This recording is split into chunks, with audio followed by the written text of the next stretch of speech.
Organizando a papelada. Regra geral: jogue tudo fora. Assim que tiver terminado de organizar seus livros, é hora de passar para a papelada. Vamos ver o que fazer, por exemplo, com o porta-correspondência fixado na parede transbordando de envelopes, os avisos da escola presos com ímãs na geladeira, o convite para a reunião de pais largado junto ao telefone, os jornais que se acumularam sobre a mesa nos últimos dias. Há diversos pontos da casa em que os papéis se empilham como flocos de neve. Ao contrário do que podemos pensar, acumulamos tanta papelada em casa quanto no escritório. Quando param para organizar tudo de uma só vez, meus clientes costumam descartar em média 2 sacos de lixo com capacidade para 45 litros de papéis inúteis. Teve um cliente que encheu 15 sacos.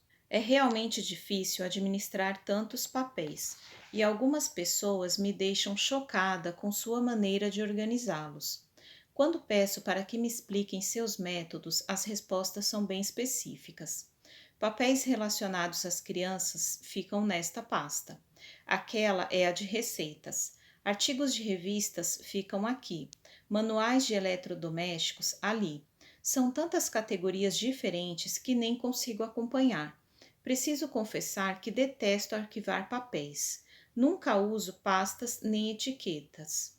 Esse sistema pode funcionar bem no ambiente de trabalho, em que muitas pessoas acessam os mesmos arquivos, porém não há necessidade de ser tão detalhista em casa.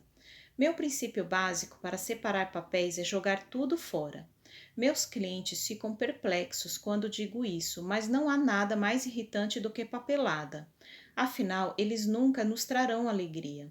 Por isso, recomendo que você descarte tudo que não se enquadrar em uma dessas 3 categorias: o que está em uso atualmente, o que será necessário durante um determinado período de tempo e o que precisamos guardar para sempre. Um aviso: documentos de valor sentimental, como diários e antigas cartas de amor, não estão incluídos na categoria papelada. Tentar selecionar estes itens diminui drasticamente a velocidade da sua organização. Nesse primeiro momento, limite-se a avaliar os papéis que não lhe provocam nenhuma emoção e termine a tarefa de uma vez só. Cartas de amigos, bilhetes de amor e desenhos feitos pelos filhos ficam para quando você for arrumar os itens de valor sentimental.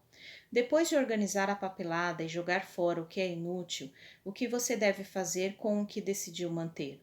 Meu método de arquivamento é extremamente simples. Divida tudo em 2 categorias: papéis para guardar e papéis em relação aos quais será necessário fazer algo. Nesse último grupo estão incluídos formulários que devem ser entregues, cartas que devem ser respondidas e jornais que ainda serão lidos. Reserve um local especial para esses papéis com que você ainda terá de lidar. Coloque todos no mesmo lugar e nunca deixe que se espalhem pela casa. Aconselho o uso de um organizador vertical para armazená-los de pé. Toda papelada que requeira sua atenção deve ser colocada ali, sem necessidade de separação. Quanto aos papéis que precisamos guardar, subdivido-os de acordo com a frequência de uso. Novamente, não faço nenhuma setorização complicada, apenas separo os de pouco uso e os de uso frequente. Entre os de pouco uso estão apólices de seguro e garantias de eletrodomésticos. Essas coisas não nos trazem alegria, mas são importantes, então temos de guardá-las. Como raramente precisamos acessá-las, não há necessidade de se esmerar muito na arrumação. Minha sugestão é que você guarde tudo numa única pasta de plástico sem se preocupar em categorizá-las. A outra subcategoria é a dos papéis que temos de mexer com mais frequência, como apostilas de cursos e documentos. Não faz sentido guardá-los se não for para tê-los à mão facilmente. Por isso, recomendo que você use uma daquelas pastas catálogo, onde são presas folhas plásticas. Esta é a categoria mais traiçoeira, pois esses papéis tendem a se multiplicar. Reduzir o volume é fundamental. Resumindo, os papéis devem ser organizados em 2 categorias: os que necessitam de atenção, contas a pagar, cartas a serem respondidas, etc., e os que precisamos guardar, documentos, contratos, contas pagas, garantias e manuais. O segredo é manter todos os papéis da mesma categoria em uma única pasta ou arquivo, sem subdividi-los em grupos menores. Apenas a categoria guardar deve ser subdividida em uso raro e uso frequente.